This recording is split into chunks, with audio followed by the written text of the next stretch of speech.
Pada era 1930-an, Bihuat dan Sihat Bas menggerakkan nadi bandar dan menjadi permulaan revolusi pengangkutan awam di Kuantan.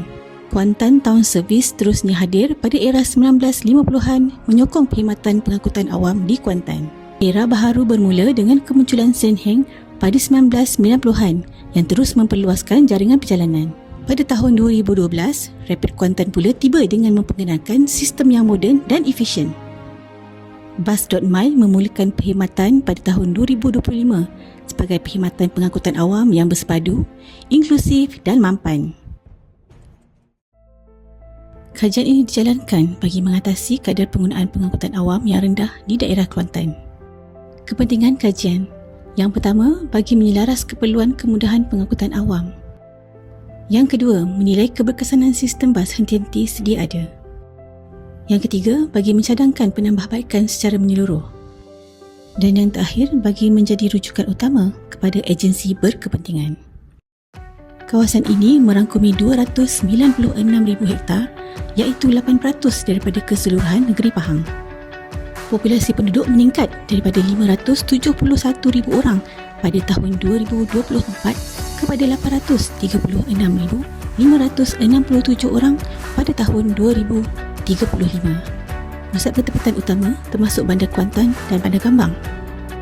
Perkhidmatan bas awam disediakan dengan 55 unit bas melalui 16 laluan utama. Menjelang 2050, Pahang menyasarkan 30% penggunaan pengangkutan awam sebagai langkah ke arah mobiliti hijau dan lestari.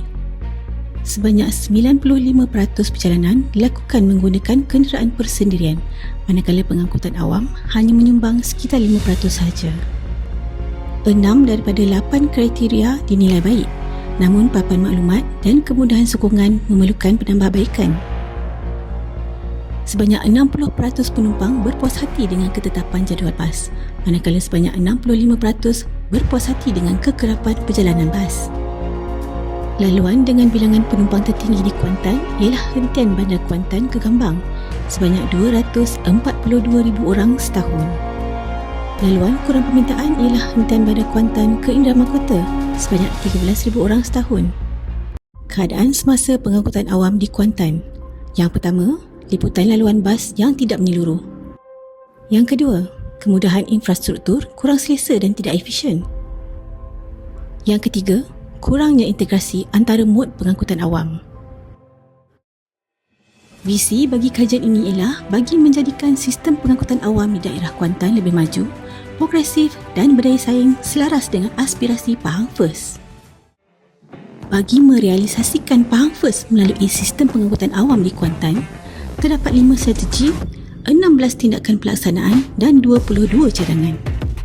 Strategi pertama, memperluaskan tahap liputan perkhidmatan bas awam di seluruh daerah Kuantan, melibatkan 1 tindakan pelaksanaan dan 3 cadangan dengan fokus utama kepada pelaksanaan projek laluan bas baharu serta pengenalan projek bas elektrik. Strategi kedua, mempertingkatkan ketepatan masa dan kekerapan perjalanan, merangkumi 4 tindakan pelaksanaan dan 5 cadangan dengan penekanan utama kepada program pengukuhan kekerapan perjalanan dan penyediaan jadual bas yang lebih terancang. Strategi ketiga, memperkukuhkan kemudahan infrastruktur sokongan perkhidmatan bas awam agar mesra pengguna, melibatkan 4 tindakan pelaksanaan dan 5 cadangan termasuk projek terminal bas bersepadu merangkumi tempat letak kenderaan berpusat, projek menaik taraf perhentian bas serta pembangunan sistem aplikasi digital untuk pengguna. Strategi keempat, mengintegrasikan perkhidmatan bas awam dengan mod pengangkutan awam lain, merangkumi 2 tindakan pelaksanaan dan 2 cadangan. Strategi kelima, penyelarasan dasar dan strategi di peringkat negeri dan tempatan yang berkesan, melibatkan 5 tindakan pelaksanaan dan 7 cadangan.